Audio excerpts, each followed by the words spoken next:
Le 6 août dernier, Michael Rousseau est de garde. Cela ne fait que quelques semaines que ce pompier volontaire assure des permanences au centre de traitement d'alerte du SDIS.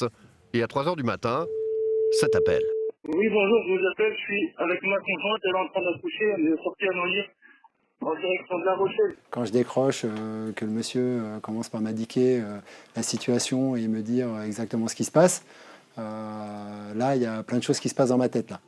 Dans leur voiture garée sur le bord de la 4 voies, les jeunes futurs parents ne paniquent pas. Le caporal Rousseau non plus. Il a la tête dans les mains, là. D'accord, ok. Bon, alors. Il est sorti, il est sorti. Oui, il est complètement sorti là.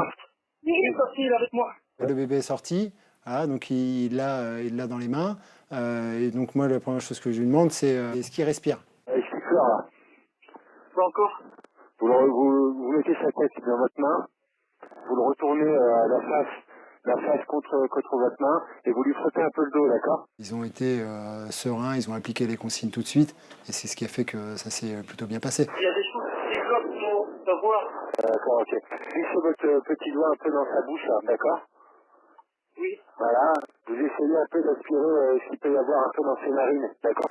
Vous savez, vous avez été formé, vous savez ce qu'il y a à faire, ce que vous feriez si vous étiez sur place, et vous n'êtes pas sur place. Donc vous avez beau donner des consignes, est-ce que vous avez été clair? Est-ce que la personne vous a compris? Il faut lui déboucher les narines et regarder un petit peu s'il y a quelque chose qui coince dans sa bouche. Voilà, c'est ça, c'est super, j'entends il pleure. C'est super, ok. J'ai fait une bonne partie de l'intervention en apnée, et je crois que j'ai dû recommencer à respirer quand j'ai entendu le bébé pleurer.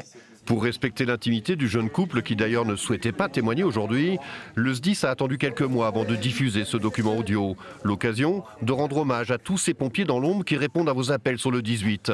Samedi, un petit garçon fêtera ses 4 mois. Pour 4e prénom, ses parents ont choisi Michael, comme celui d'un pompier volontaire qui avait décroché le téléphone une belle nuit d'août à 3 h du matin.